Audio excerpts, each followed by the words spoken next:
Hello everyone. आज के इस वीडियो में हम बात करेंगे क्लास 11th की हिस्ट्री और चैप्टर हमारा है फर्स्ट लेखन कला और शहरी जीवन। न्यू सिलेबस के अकॉर्डिंग आपको बताने वाला हूँ। देखिए, अगर आपके पास पुरानी एनसीईआरटी की बुक है तो उसमें आपको ज़्यादा चैप्टर मिलेंगे, लेकिन हमारे सिलेबस में से कुछ चैप्टर डिलीट हो गए हैं। अब हमें केवल ये 7 चैप्टर ही अपने सिलेबस में पढ़ने हैं। इन 7 के अलावा जितने भी चैप्टर हैं उसको आपको नहीं पढ़ना है, सिलेबस में आपके नहीं आएंगे। ठीक है, नॉलेज के लिए पढ़ सकते हो पर आपके पेपर में नहीं आना वहाँ से कुछ भी। तो नए सिलेबस के अकॉर्डिंग बता रहा हूँ आपको। बिल्कुल, मेरा नाम सत्येंद्र प्रताप है और अगर आपको कुछ डाउट हो, आपको कुछ पूछना हो तो आप मुझे मेरे इंस्टाग्राम पे मैसेज कर सकते हैं। इंस्टाग्राम पे एकलव्य स्टडी पॉइंट नाम से आप सर्च कर सकते हैं। आप हमारे टेलीग्राम ग्रुप में क्लास 11th ESP नाम से टेलीग्राम पे ग्रुप है, आप उसमें जुड़ जाइए। लिंक आपको इसका डिस्क्रिप्शन में भी दे दूंगा। वहाँ पे आपको सारी अपडेट, पूरे साल कब क्या आने वाला है, सब कुछ आपको वहाँ पे बता दिया जाएगा। तो चलिए स्टार्ट करते हैं, वीडियो को समझते हैं। बिल्कुल डीप समझेंगे एक एक चीज़ को अच्छे से। तो आपको बिल्कुल अच्छे तरीके से वीडियो को देखना है और आपसे कोई क्वेश्चन भी पूछा जाएगा तो आपको कमेंट में उसका आंसर भी बताना है। ठीक है, तो चलिए देखते हैं। मेसोपोटामिया समझते हैं। तो देखिए, मेसोपोटामिया एक सभ्यता थी। ठीक है, विश्व की प्राचीनतम सभ्यता में मेसोपोटामिया की सभ्यता का नाम भी आता है। तो मेसोपोटामिया जो नाम है, ये जो शब्द है, ये जो वर्ड है, ये कौन सी भाषा का है? तो ये यूनानी भाषा के दो शब्दों से बना है। यूनानी भाषा के कौन से वो दो शब्द है? तो पहला है मेसोस और दूसरा है पोटेमोस। ठीक है, इन दो शब्दों से मिलके बना है। मेसोस का मतलब क्या है? मेसोस का मतलब है मध्य, यानी कि बीच में। ठीक है, बिल्कुल आप याद करते हुए चले साथ के साथ। मेसोस का मतलब है मध्य में या फिर बीच में। पोटेमस का मतलब है नदी। तो इस प्रकार से इसका मतलब क्या हो जाएगा?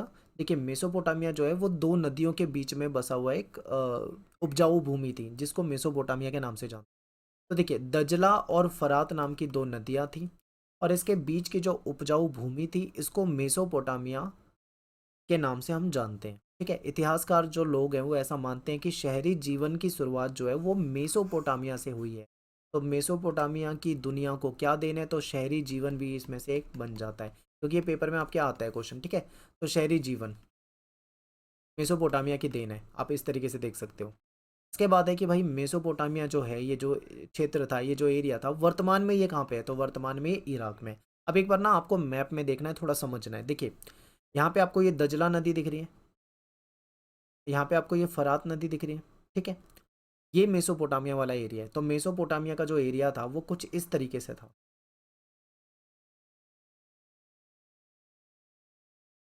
ठीक है, ये एरिया पूरा का पूरा मेसोपोटामिया का हो जाता है। मेसोपोटामिया एक सभ्यता थी। अब इसमें मेसोपोटामिया में क्या क्या आ रहा है आप इसे समझिए। एक तो आपकी दजला नदी आ रही है, एक फरात नदी आ रही है। एक शहर था, नगर, जिसको मारी कहा जाता था, ये भी आता है इसमें। उर नाम का जो शहर था ये भी इसमें आ जाता है। उरुक नाम का जो शहर दिख रहा है ये भी आ जाता है। बेबीलोन भी इसी सभ्यता में आ जाता है। तो ये पूरा का पूरा एरिया जो है ये मेसोपोटामिया का हो जाता है। ठीक है, अब इनके पड़ोसी देश यहाँ पे देखो कौन से दिख रहे हैं आपको। आपको यहाँ पे सीरिया दिखाई दे रहा है, लेबनान दिखाई दे रहा है, तुर्की दिखाई दे रहा है। ठीक है, ईरान आपको दिखाई दे रहा है और नीचे रेगिस्तान वाला एरिया दिख रहा है। तो ये चीज़ें आपको बिल्कुल दिमाग में बिठा लेनी है।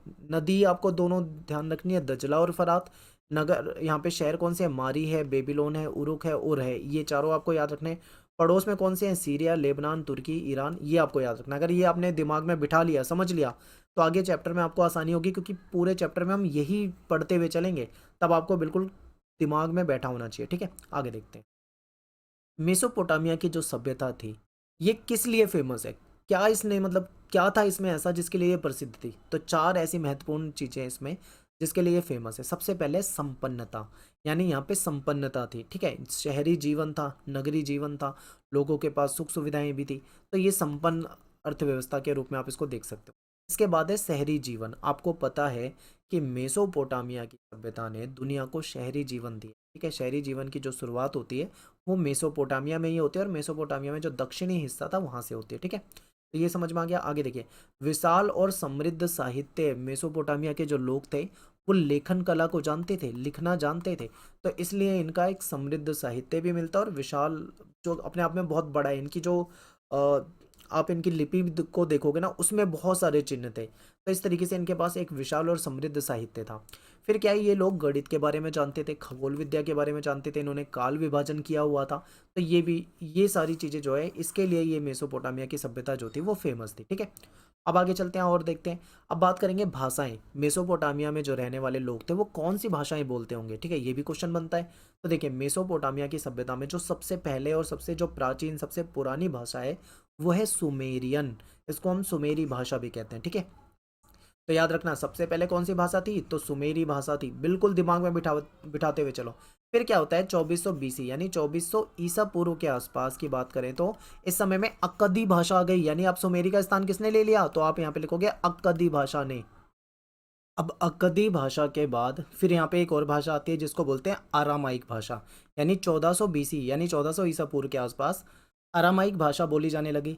यानी कि अब कौन सी भाषा आ गई, अरामाइक। अरामाइक जो थी वो हिब्रू भाषा से मिलती जुलती थी। ठीक है, अब यहाँ पे देखो पहले नंबर पे कौन सी भाषा थी, सुमेरी, फिर कौन सी आई अक्कदी, और फिर कौन सी आई अरामाइक। ये तीनों आपको बिल्कुल याद करना है। अब हम पढ़ेंगे टॉपिक मेसोपोटामिया की भौगोलिक स्थिति। भौगोलिक स्थिति कैसी थी, यानी इसकी ज्योग्राफिकल जो कंडीशन थी वो क्या थी। तो देखिए इसको हम पहले से समझ लेते हैं कि मेसोपोटामिया में कौन सा हिस्सा आएगा। तो इसको कुछ इस तरीके से हम मानते हैं, ये मान लीजिए मेसोपोटामिया है, तो इसको हम 4 हिस्सों में बांट लेते हैं पहले। ठीक है, इसको ऐसे कर देते हैं, यहाँ पे एक लाइन खींच देते हैं और यहाँ पे एक लाइन। ठीक है, अब यहाँ पे जो ऊपर वाला हिस्सा होता है इसको बोलते हैं हम उत्तर, नीचे वाला जो हिस्सा होता है ये क्या होता है, दक्षिण। ठीक है, इधर का हिस्सा जो होगा वो होगा पूर्व, और इधर का जो हिस्सा होगा ये होगा पश्चिम, और ये जो हिस्सा है ये नॉर्थ ईस्ट है। ठीक है, तो यहाँ पे क्या थे, यहाँ पे घास के मैदान होंगे, पहाड़ी मैदान होंगे। ठीक है, यहाँ पे पेड़ वगैरह होंगे। दक्षिण में यहाँ पे क्या था, दक्षिण में यहाँ पे उपजाऊ भूमि थी। तो इस तरीके से ये चीज़ें हमें आगे पढ़ना है इसकी भौगोलिक स्थिति में। तो चलिए आप समझते हैं, अभी आपने ये मैप देख लिया ना अगर ध्यान से, तो आपको आगे थोड़ी सी आसानी होगी। चलिए देखते हैं। देखिए थोड़ा सा और इंट्रो पढ़ते हैं, फिर बाद में एक एक पॉइंट पे चलेंगे। तो ये क्षेत्र जो है आज के समय में इराक जो है, इराक इस गणराज्य का हिस्सा माना जाता है। ठीक है, इराक भौगोलिक विविधताओं से भरा हुआ देश था। यहाँ पे बहुत सारी भौगोलिक विविधता है, विविधता का मतलब वैरायटी है। कैसे, यहाँ पे पहाड़ वाला एरिया भी है, यहाँ पे मैदान वाला एरिया भी है, यहाँ पे घास वाला एरिया भी है, यहाँ पे रेगिस्तानी एरिया भी है, यानी हर तरह के क्षेत्र यहाँ पे हैं। तो इसीलिए हम कह सकते हैं कि यहाँ पे बहुत ज़्यादा विविधता है।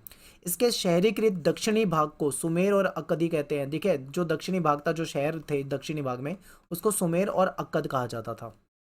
बाद में इस वाले क्षेत्र में क्या होता है, बेबीलोन जो होता है इसका प्रभाव बढ़ जाता है, तो इसलिए इसका नाम बेबीलोनिया पड़ जाता है। तो अब ध्यान से एक बार मैप में देख लो, ध्यान से देखिए, ये जो दक्षिणी क्षेत्र है यहाँ पे बेबीलोन है। ठीक है, पहले यहाँ पे सुमेर और अक्कद कहा जाता था, लेकिन बाद में बेबीलोन, इसका जब प्रभाव बढ़ता है तो इस क्षेत्र को बेबीलोनिया कहा जाने लगता है। आगे देखते हैं। इसके उत्तरी भाग को असीरियाई, उत्तरी भाग ऊपर का जो भाग था उसमें असीरियाई कब्जा हो जाता है, इसलिए उसको असीरिया कहा जाने लगता है। मेसोपोटामिया की सभ्यता में उर, उरुक और मारी जैसे शहर प्रसिद्ध थे। तो एक बार उर, उरुक और मारी जैसे शहर को दोबारा से देखते हुए चलो। देखो ये मारी है, ये उर है और ये उरुक है, ये काफ़ी ज़्यादा फेमस थे ये तीनों शहर। तो ये आपको बिल्कुल दिमाग में बिठा लो कहाँ पे है मैप में। आगे चलते हैं। अब हम क्या करेंगे, विविधता का एक एक पॉइंट को अच्छे से पढ़ेंगे। तो बात करते हैं इसके पूर्वोत्तर भाग की, यानी कि जो ये ऊपर ये जो नॉर्थ ईस्ट वाला हिस्सा है इधर की बात कर लेते हैं। ठीक है, तो देखिए इसमें क्या था, यहाँ पे हरे भरे मैदान थे, यहाँ पे पेड़ों से ढकी हुई एक पर्वत श्रृंखला थी, यानी पहाड़ थे और वो पेड़ों से ढके हुए थे। यहाँ पे स्वच्छ झरने उपलब्ध थे जहाँ से पानी दिख जाता था। यहाँ पे जंगली फूल थे। ठीक है, यहाँ पे अच्छी फसल के लिए खूब वर्षा भी हो जाती थी। तो 7,000 से 6,000 बीसी की बात करें तो यहाँ पे खेती की शुरुआत भी हो गई थी। तो ये तो है नॉर्थ ईस्ट वाले एरिया की विशेषता। अब आगे चलते हैं, उत्तरी भाग को समझते हैं, ऊपर का भाग। तो उत्तर में क्या था, ऊंची भूमि पर स्टेपी घास के मैदान थे। ठीक है, घास के मैदान जो होते हैं, दुनिया भर में घास के मैदान होते हैं, उसको अलग अलग नाम दिए हुए हैं। जैसे स्टेपी घास का मैदान हो जाएगा, पंपास घास का मैदान हो जाएगा, सवाना हो जाएगा। ठीक है, ऐसे ऐसे घास के मैदानों के भी नाम होते हैं। तो स्टेपी घास का मैदान था उत्तर में। जहाँ पे घास होती है वहाँ पे क्या होता है, पशुपालन होता है। तो यहाँ पे पशुपालन भी होता था जिससे कि इनकी आजीविका अच्छे से चल जाती थी। यहाँ जानवरों के लिए सर्दी की वर्षा के बाद घास उग जाती थी, यानी कि अच्छे से इनको चारा मिल जाता था। सर्दियों में जब बारिश होती थी तो उसके बाद यहाँ पे घास उग जाती थी जिससे कि जानवरों को चारा मिल जाता था। ठीक है, आगे देखिए पूर्वी भाग और दक्षिण का भाग समझते हैं। तो पूर्वी भाग में क्या है, दजला नदी बहती थी और उसकी सहायक नदी, दजला नदी थी और उसकी सहायक नदी निकलती थी, जिससे कि ईरान की तरफ जाने के लिए आसान हो जाता था। ठीक है, तो ये देखिए यहाँ पे ये दजला नदी है पूर्व में, यहाँ से कुछ सहायक नदियाँ थी जिसके जरिए ये ईरान पहुँच सकते हैं। ये ईरान है और ये दजला नदी है। तो ये दोनों आपको साथ के साथ देखते हुए चलना है, तभी आपको अच्छे से समझ में आएगा। ठीक है, आगे देखो दक्षिणी भाग। अब यहाँ पे एक चीज़ देखिए, दक्षिणी भाग कौन सा होता है, नीचे वाला हिस्सा। ठीक है, तो यहाँ पे एक बार नीचे वाला हिस्सा देखो, ये हो गया, ये दक्षिणी भाग हो गया। तो दक्षिणी भाग जो था वो रेगिस्तान, ठीक है, रेगिस्तान है ये, आप यहाँ पे अरबी रेगिस्तान भी पढ़ रहे हो, तो ये वाला दक्षिणी भाग होता था। यहीं पर सबसे पहले लेखन प्रणाली की शुरुआत हुई थी और नगरों का उद्भव हुआ था। ठीक है, तो भूमि यहाँ की क्या है, उपजाऊ है। तो अब आपको यहाँ पे ये भी याद रखना है कि आपसे ये भी पूछ सकते हैं कि बताइए मेसोपोटामिया के कौन से भाग में सबसे पहले लेखन प्रणाली की शुरुआत होती है, नगरों का उद्भव होता है। तो आपको याद रखना है दक्षिणी भाग से शुरुआत हुई थी। ठीक है, और ये भूमि उपजाऊ थी। अब बात करेंगे मेसोपोटामिया की सभ्यता की जानकारी के स्रोत। तो देखिए मेसोपोटामिया के बारे में हमें जानकारी कहाँ से मिलती है, तो मूर्तियों से जानकारी मिलती है। यहाँ से जो मूर्तियाँ मिली है, इनके देवताओं की मूर्ति मिली है। ठीक है, आभूषणों से जानकारी मिलती है, इनके जो पत्थर के आभूषण या धातुओं के आभूषण मिलते हैं, इससे जानकारी मिल जाती है।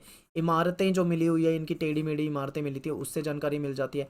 कब्र कब्र जो है, कब्रों में जो राजाओं की कब्र होती थी, उसमें क्या है, सोना चांदी जो भी इनके पास जो धातुएं होती थी, ये उन धातुओं को डालते थे उसमें। जो कीमती इनके पास जो पात्र होते थे, सीपियाँ होती थी, उसको रख देते थे। आगे देखिए औजार, मुद्रा, मिट्टी की पट्टिका, मंदिर, ये सारी की सारी जो चीज़ें हैं, इसकी वजह से भी हम इसको जान पाते हैं। ठीक है, औजार यहाँ से जो मिले हैं, औजार से हमें जानकारी मिल जाती है। मुद्रा जो है, मुद्रा से जानकारी मिल जाती है।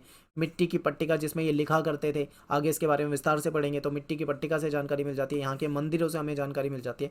तो ये इनकी कुछ जानकारी के स्रोत थे।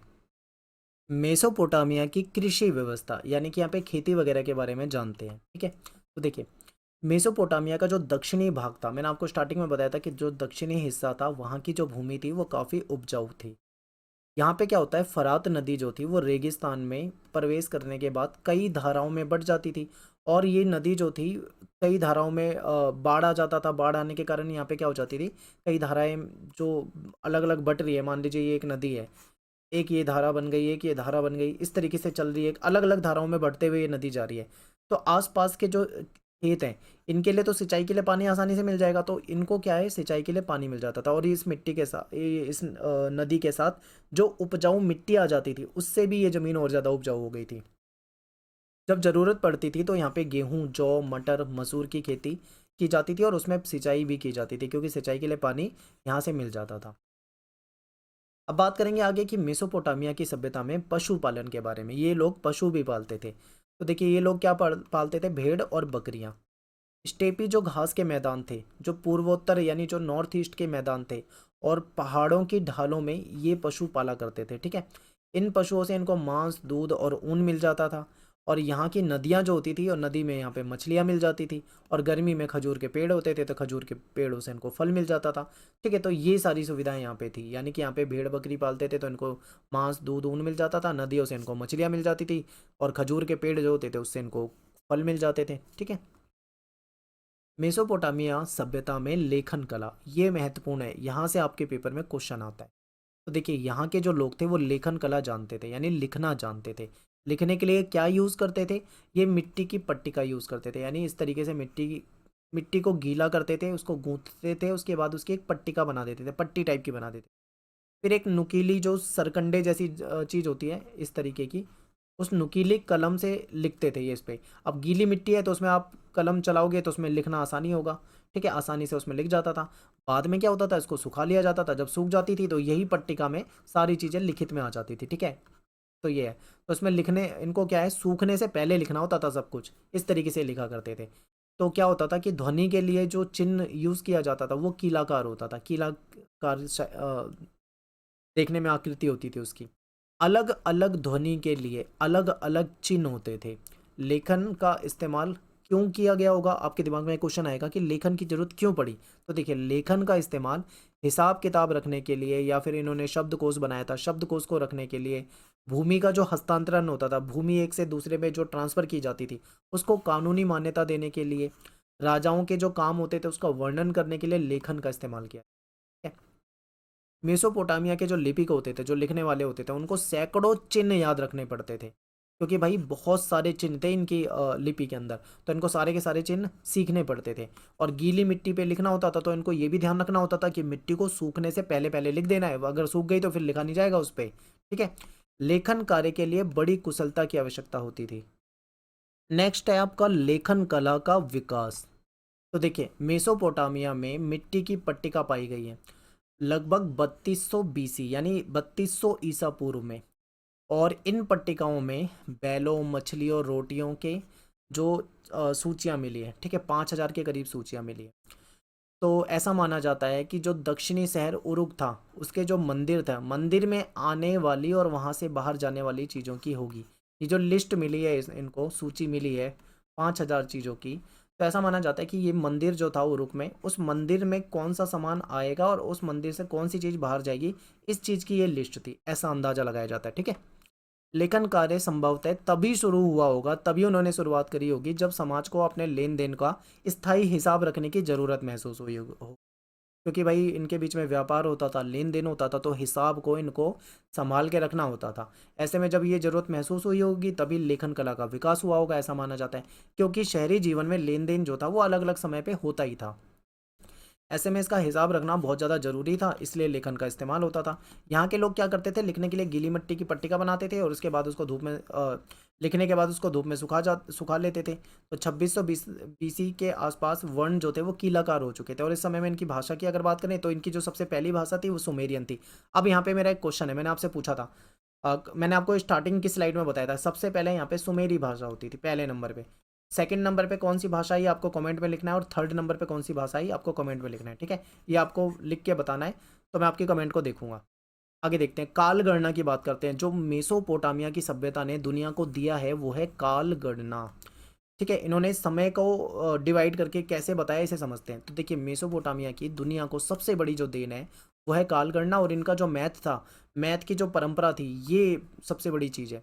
1800 बीसी के आसपास की बात करें तो बहुत सारी पट्टिकाएं मिली है जिसमें गुणा भाग की तालिका बनी हुई है, वर्ग वर्गमूल के बारे में जानकारी मिल जाती है। तो इससे पता लग जाता है कि भाई ये मैथ्स अच्छे से जानते थे। ठीक है, अब देखो, पृथ्वी की और के चारों ओर चंद्रमा की परिक्रमा के अनुसार इन्होंने कुछ टाइमिंग बता रखी थी। इनका कहना था कि एक साल में यानी कि 1 ईयर में 12 मंथ होते हैं, यानी 12 महीने होते हैं। फिर इन्होंने क्या बताया कि एक मंथ में 4 वीक होते हैं, यानी 4 हफ्ते होते हैं। फिर एक दिन में यानी 1 डे में 24 आवर्स होते हैं, यानी घंटे होते हैं। ठीक है, फिर 1 आवर में 60 मिनट होते हैं। आज के समय में भी यही काल गणना यूज़ की जा रही है पूरी दुनिया में। तो जो चीज़ आज हम यूज़ करते हैं वो हमें मेसोपोटामिया की देन से मिला, यानी इन्होंने उसको हजारों साल पहले ही इसको खोज लिया था। ठीक है, तो ये है जो कि आज भी हमारे जीवन का हिस्सा है, और आज भी हम इसको अपनाते हैं, और ये मेसोपोटामिया वासी जो थे उनकी देन है। ठीक है, तो ये आपको समझ में आ गया। मेसोपोटामिया के शहर, देखिए मेसोपोटामिया के शहर को हम 3 कैटेगरी में बांट के पढ़ सकते हैं। आगे मैं आपको इसके बारे में डिटेल में बताऊंगा। एक तो ऐसे शहर थे जो मंदिर के चारों ओर विकसित हुए थे, यानी एक मंदिर होता था उसके चारों ओर कुछ शहर विकसित हो जाते थे। ठीक है, एक तो ये शहर हो गए। दूसरे क्या है कि जो व्यापार के केंद्र के रूप में विकसित हुए, जैसे कि अभी आप मारी शहर के बारे में पढ़ोगे तो आपको वहाँ पे जानकारी मिलेगी। फिर एक शाही शहर। ठीक है, 3 कैटेगरी में शहर को बांट के यहाँ पे हम पढ़ेंगे। आगे देखते हैं, शहरी जीवन की विशेषता समझिए। पहले देखो, शहरों में बड़ी संख्या में लोग रहते थे। जब किसी अर्थव्यवस्था में खाद्य उत्पादन के अलावा अन्य आर्थिक गतिविधि विकसित होने लगती है, तब किसी एक स्थान पर जनसंख्या बढ़ने लगती है। यहाँ पे इसका मतलब समझिए। देखिए क्या होता है कि गांव, एक बार आप ऐसे समझिए, एग्जांपल देता हूँ। जैसे आप गांव में देखोगे तो गांव में मेनली 2 तरह के काम होते हैं। ठीक है, एक तो होता है कृषि से संबंधित, और एक होता है पशुपालन से संबंधित। मेनली यही काम होते थे, ठीक है, गांव में। तो ऐसे में इनकी जो अर्थव्यवस्था होती थी वो कृषि और पशुपालन के आसपास ही रहती थी। लेकिन जब मान लीजिए गांव के अंदर कृषि पशुपालन के अलावा मान लो यहाँ पे उद्योग लगने लग जाए, ठीक है, यहाँ पे सर्विस यानी सेवा क्षेत्र जुड़ जाए, उद्योग लग जाए, यहाँ पे और कुछ चीज़ों की मैन्युफैक्चरिंग होने लग जाए, उत्पादन होने लग जाए, या अन्य काम होने लग जाए, ठीक है, जिससे कि लोगों को रोजगार मिले, तो लोग क्या होंगे, गांव की तरफ भागेंगे। और जब ऐसे में ये सारी सुविधाएं यहाँ पे होंगी, व्यापार होगा, बाजार होगा, तो ये गांव धीरे धीरे गांव से कस्बा बनने लग जाएगा। ठीक है, यहाँ पे जनसंख्या बढ़ने लग जाएगी, यही आपको बताया जा रहा है। यानी कि समझिए, शहरों में बड़ी संख्या में लोग जो हैं वो रहते हैं, वो किसी, अब एग्जाम्पल दे रहे हैं कि किसी अर्थव्यवस्था में खाद्य उत्पादन के अलावा, मान लो कृषि और पशुपालन के अलावा अन्य आर्थिक गतिविधियां विकसित होने लग जाएं, यानी कि और कोई काम चलने लग जाए, ठीक है, तब किसी एक स्थान पे जनसंख्या बढ़ने लग जाती है। जब यहाँ पे काम लोगों को मिलेगा, रोजगार मिलेगा, बाजार होगा, सुविधाएं होंगी, तो लोग क्या होंगे, इधर आकर्षित होंगे और यहाँ पे आने लग जाएंगे। तो ऐसे में जनसंख्या वहाँ की बढ़ने लग जाती है। और इसके बाद क्या होता है, कस्बे बसने लग जाते हैं। फिर धीरे धीरे वो गांव नहीं रह जाएगा, वो धीरे धीरे कस्बा बनने लग जाएगा। कस्बा क्या है, कस्बा जो है ना तो वो पूरी तरीके से गांव है, ना ही वो पूरी तरीके से नगर है, वो इन दोनों के बीच का है। यानी कि कस्बा कस्बे का मतलब है गाँव से तो वो बेहतर होगा, गाँव से ज़्यादा सुविधाएँ होंगी लेकिन नगर से कम सुविधाएँ होंगी, ठीक है? तो कस्बा कहा जाता है इसको। तो इसके फलस्वरूप कस्बे बसने लगते हैं और ऐसी स्थिति में लोग जो हैं वो कस्बों में इकट्ठे रहना लग जाते हैं क्योंकि उनको रहने से फ़ायदा होता है, एक-दूसरे से जुड़ पाते हैं, व्यापार हो पाता है, काम हो पाता है, ठीक है? ये सारी चीज़ें। क्योंकि शहरी अर्थव्यवस्था में खाद्य उत्पादन के अलावा देखो शहरों में क्या होता है, खाद्य उत्पादन के अलावा यहाँ पे व्यापार भी होता है, यहाँ पे उत्पादन भी होता है, यहाँ पे अन्य सेवाओं की भी महत्वपूर्ण भूमिका होती है। इसलिए ये कस्बे और फिर धीरे धीरे नगर बनते हैं। नगर के जो लोग होते हैं वो आत्मनिर्भर नहीं होते, उन्हें नगर या गांव के अन्य लोगों के जो वस्तुएं होती है उस पर निर्भर होना पड़ता है, ठीक है? तो जो शहर के लोग होते हैं वो आत्मनिर्भर नहीं होते, ये आपको याद रखना है। इनको नगर या फिर गांव के जो दूसरे लोग होते हैं उनके द्वारा जो वस्तुएं उत्पन्न की जाती है, ठीक है, उनसे उन सेवाओं पे निर्भर होना पड़ता है। जैसे कि मैं आपको एक एग्जांपल देता हूँ, मान लो नगर में कोई व्यक्ति रहता है, ठीक है, मान लीजिए वो कोई फैक्ट्री है, उसमें मान ले खिलौने खिलौने बनते हैं, ठीक है, ये मान लो किसी फैक्ट्री में खिलौने बनते हैं, एक व्यक्ति है वो उस फैक्ट्री में काम करता है, तो वो अपने 12 घंटे 8 घंटे जो भी वो नौकरी करेगा तो उसको उसके बदले में क्या मिलेगा, पैसा मिलेगा। अब ऐसे में क्या है, वो काम के लिए रोजगार के लिए उस फैक्ट्री पे डिपेंडेंट है, लेकिन उसके बाद जो पैसा मिलेगा उस पैसे से वो चीज़ें खरीदेगा अपनी ज़रूरत की। जैसे उसको राशन चाहिए, ठीक है, तो राशन का मतलब ये है कि वो अनाज खुद नहीं उगा रहा, अनाज को वो किसी से खरीद रहा है, यानी कि वो अपनी ज़रूरत के सामान के लिए किसी दूसरे पे निर्भर है, ठीक है। तो जो शहर के लोग होते हैं वो आत्मनिर्भर नहीं होते, वो नगर या गांव के लोगों पे निर्भर होते हैं, उनसे जो वस्तुएं मिलती है, जो खरीदते हैं, जो सर्विसेज वो लेते हैं, ठीक है। तो ये है, और इनमें आपस में बराबर लेन देन चलता रहता है। आगे देखिए, अब इसको और शॉर्ट में समरी रूप में पढ़ें तो मैं 4 लाइन में इस पूरी चीज़ों को फिर से बता देता हूँ, आपको बहुत आसानी से समझ में आएगा। शहरी जीवन में लोगों को सुविधाएं उपलब्ध होती है, बिल्कुल होती है, आपको पता है कि शहरों में सारी सुविधाएं होती है, इसीलिए लोग शहरों की तरफ आकर्षित होते हैं, क्लियर है। शहरों में श्रम विभाजन होता है, यहाँ पे सबके काम बटे होते हैं कि भाई फलाने का काम ये है, वो इस काम को करता है, वो दूसरा उस काम को करता है, इस तरीके से काम डिवाइड होता है। विभिन्न कार्यों से जुड़े लोग आपस में लेन देन यानी व्यापार इन सब चीज़ों से आपस में जुड़े रहते हैं। शहरी जीवन में लोग अक्सर अन्य लोगों पर निर्भर होते हैं, जो कि मैंने आपको अभी एग्जांपल देके बताया था, ठीक है। अब आगे चलते हैं। शहरों में माल की आवाजाही यानी जो वस्तुएं होती है, जिसका व्यापार होता है एक जगह से दूसरी जगह जाने के लिए, वो कैसे होता है उसे समझिए। तो देखिए, मेसोपोटामिया के खाद्य संसाधन चाहे कितने भी समृद्ध हो, लेकिन यहाँ पे खनिज संसाधनों की बहुत कमी थी। ये लाइन आपको बिल्कुल याद रखनी है, नोट कर लो। यानी इनके पास खाने पीने की चीज़ें उपलब्ध थी, लेकिन इनके पास खनिज संसाधन नहीं था। अब मान लीजिए इनको औजार बनाना है, या इनको मोहरे बनानी है, आभूषण बनाना है, तो उसके लिए इनको पत्थर वगैरह चाहिए, उसकी इनके पास कमी थी। तो ये पॉइंट आप नोट करो बिल्कुल। इसके बाद देखो, इराकी खजूर के पेड़ होते थे और पोपलार के पेड़ होते थे। अब इनके पास खजूर के पेड़ और पॉपुलर के पेड़ हैं, इससे इन पेड़ों से इनको लकड़ी मिल जाएगी, लेकिन इसकी लकड़ी ज़्यादा अच्छी नहीं होती। अब इनकी लकड़ी मिल गई, इस लकड़ी से ना तो ये अच्छी गाड़ी बना पाएंगे, ना ये अच्छे पहिए बना पाएंगे, ना अच्छी नाव बना पाएंगे, क्योंकि लकड़ी इसकी ज़्यादा अच्छी नहीं होती। और नाव बनाने के लिए चाहिए अच्छी इमारती लकड़ियाँ, जो कि पोपलार और खजूर के पेड़ में तो कभी नहीं मिलने वाली। तो ऐसे में क्या था, इनको ज़रूरतें तो इनकी थी पर इनके पास ये खनिज संसाधन थे नहीं, ठीक है। औजार हो गए, पात्र हो गए, गहने हो गए, इनको बनाने के लिए इनको धातु चाहिए, धातु भी इनके पास उपलब्ध नहीं थी। अब इनके पास ना तो अच्छी लकड़ी है, ना इनके पास अच्छा पत्थर है, ना इनके पास अच्छी धातु है। तो ऐसे में अब ये क्या करेंगे, ये बाहर से मंगाएंगे, ठीक है, यही होता था। तो इसलिए मेसोपोटामिया के जो लोग थे वो लकड़ी, तांबा, रांगा, चांदी, सोना, सीपी, जो भी मतलब धातु वगैरह होती थी ये, या जो इनको कीमती पत्थर चाहिए होते थे, तो ये लोग कहाँ से मंगाते थे, तुर्की से मंगाते थे, ईरान से मंगाते थे, या जो खाड़ी पार के जो देश थे उनसे मंगाते थे। और अपना जो इनके पास क्या होता था, इनके पास कुछ कपड़ा होता था, इनके पास कृषि के उत्पाद होते थे, जैसे खजूर वगैरह होता था इनके पास, तो ये उस चीज़ को उनको बेच देते थे और उसके बदले में ये सामान इनसे ले लेते थे। तो इस तरीके से इनके बीच में व्यापार, माल की आवाजाही जो भी है ये होता था। अब बात करेंगे परिवहन की। तो देखिए, परिवहन का जो सबसे सस्ता तरीका था वो था जलमार्ग। जलमार्ग के जरिए ही इनका परिवहन होता था। अनाज के बोरे से लदी हुई जो नाव है, मान लीजिए ये नाव है और नाव जो है नदी में चल रही है, तो ऐसे में क्या है, हवा का वेग चलता था, हवा के वेग की वजह से वो नाव और तेजी से चल के अपने स्थान पे पहुंच जाती थी। तो ऐसे में इनका कोई खर्चा नहीं आता था। लेकिन मान लो अगर ये जानवरों से माल की ढुलाई कराने लग जाएं तो इनको चारा भी खिलाना पड़ेगा, उनको पालना भी पड़ेगा, उनकी देखरेख भी करनी पड़ेगी, तो ऐसे में वो महंगा पड़ता था। लेकिन नदी मार्ग जो था वो सस्ता पड़ता था। मेसोपोटामिया की, देखो यहाँ पे टाइपिंग की मिस्टेक है, माफ़ी चाहता हूँ, यहाँ पे नहरें आएगा, ठीक है। मेसोपोटामिया की नहरें और प्राकृतिक जल धाराएं बस्तियों के बीच में माल परिवहन के लिए एक अच्छा साधन हुआ करती, क्योंकि कई जल धाराएं थी तो यहाँ पे बस्तियाँ होती थी आसपास, तो यहाँ से ये क्या था, माल पहुँचा देते थे, ठीक है। अब बात करेंगे मंदिर, इंपॉर्टेंट है, हो सकता है यहाँ से भी क्वेश्चन आ जाए, तो चलिए देखते हैं। मेसोपोटामिया के जो प्रारंभिक मंदिर हैं वो साधारण घरों की तरह होते थे, ये ज़्यादा बड़े नहीं होते थे, ये छोटे ही होते थे, मीडियम मान लो।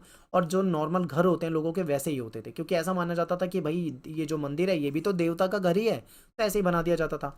लेकिन एक इसमें खास बात होती थी इनकी बाहरी दीवार पे, देखो जो मंदिर की जो बाउंड्री होती थी, जो बाहरी दीवार होती थी, वो प्लेन और सिंपल नहीं होती थी, बल्कि उसमें दीवार अंदर बाहर कुछ टेढ़ी मेढ़ी कुछ इस तरीके से होती थी।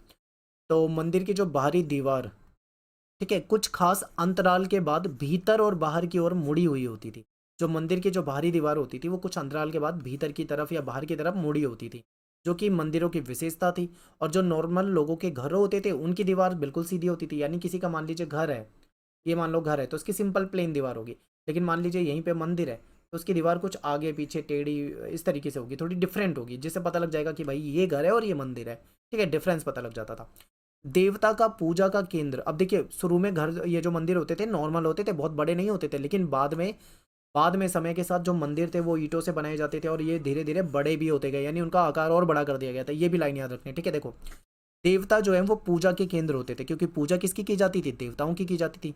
लोग जो थे वो देवी देवता को प्रसन्न करने के लिए अन्न लाया करते थे, दही लाया करते थे, मछली लाया करते थे, ये चीज़ें उन पर अर्पित करते होंगे। और मंदिर जो थे वो विभिन्न प्रकार के देवी देवताओं के निवास का स्थान थे। उर उर जो है, उर जो चंद्र देवता थे, उर कौन थे, चंद्र देवता थे। और इनाना जो थी वो प्रेम और युद्ध की देवी थी। ठीक है, इनकी पूजा की जाती थी। उर जो थे वो चंद्र देवता थे, इनाना जो थी वो प्रेम की देवी थी, इनकी पूजा की जाती थी।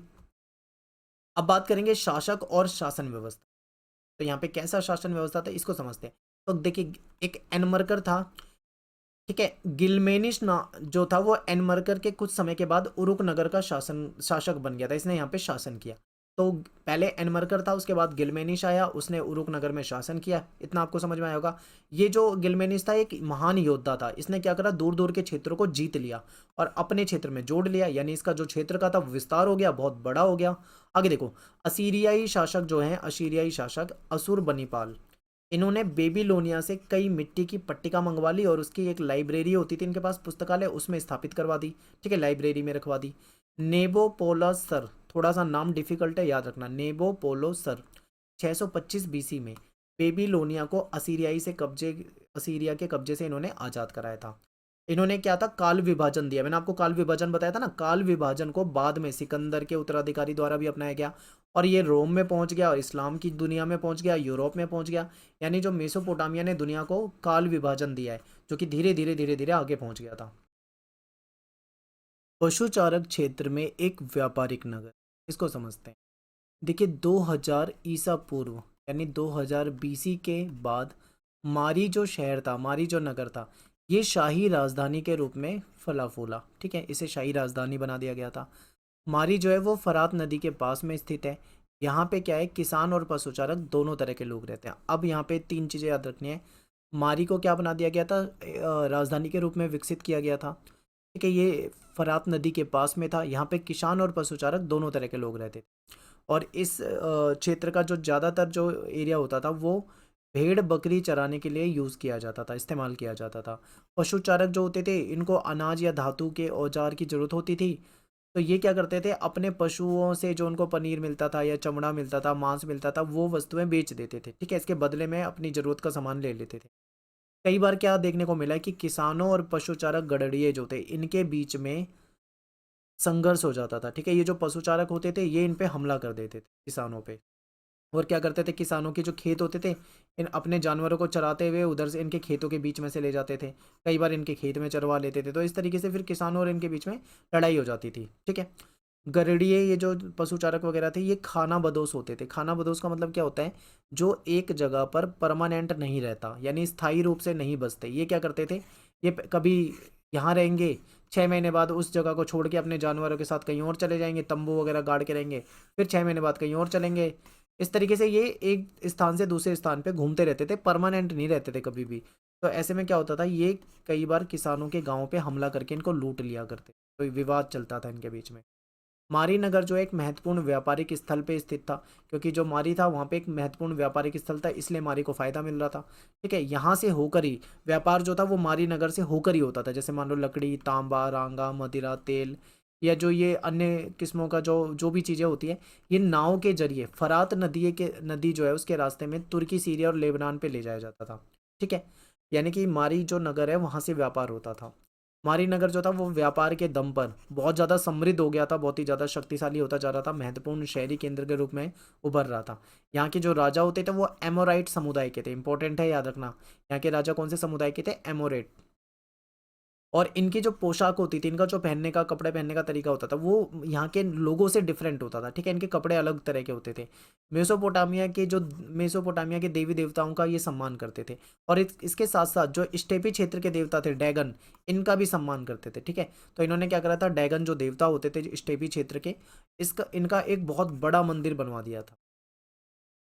शहरी जीवन और सामाजिक व्यवस्था, यहाँ पे शहरी जीवन कैसा था, समाज में क्या व्यवस्था थी, इसको समझते हैं। देखिए, सामाजिक व्यवस्था में वर्ग वाली व्यवस्था उत्पन्न हो गई थी। वर्ग का मतलब होता है समाज में वर्ग में डिवाइड हो जाना। जैसे अमीर वर्ग अलग हो गया, गरीब लोग अलग हो गए। तो यानी अमीर और गरीब के बीच में जो डिफरेंस आ गया उसको वर्ग के रूप में देखते थे। तो देखिए, वर्ग मतलब आ चुके थे। धन दौलत का ज़्यादातर हिस्सा जो होता था वो एक छोटे वर्ग में होता था। हर समाज में यही होता है। जो अमीर लोग होते हैं, जिनके पास बहुत ज़्यादा धन दौलत होती है, वो बहुत ही कम होते हैं संख्या में, उनकी संख्या जो होती है काफ़ी कम होती है। लेकिन जो गरीब लोग होते हैं उनकी संख्या जो होती है वो बहुत ही ज़्यादा होती है। ठीक है, उदाहरण के लिए देखो कैसे पता लगता है अमीर गरीब का, ये समझिए। बहुमूल्य चीज़ें, जैसे कि जो कीमती चीज़ें होती है, गहने हो गए, सोने के पात्र हो गए, सीपियाँ हो गई, गहने, लकड़ी। ठीक है, लकड़ी के जो वाद्य यंत्र हो गए, या जो जो महंगी चीज़ें होती थी, ये सब कहाँ मिलती थी? जो राजा होते थे या जो रानी होती थी, इनकी कब्रों से, इनकी कब्रों और इनकी समाधियों में दफनाई जाती थी। ठीक है, जो आम आदमी होते थे, लोकल जो लेवल पे जो स्थानीय लोग होते थे, बिल्कुल गरीब या नॉर्मल इंसान, उनके ही कब्रों में ऐसी चीज़ें नहीं रखी जाती होंगी। तो ऐसे में पता लग जाता है कि जो डिफरेंस था समाज में। ठीक है,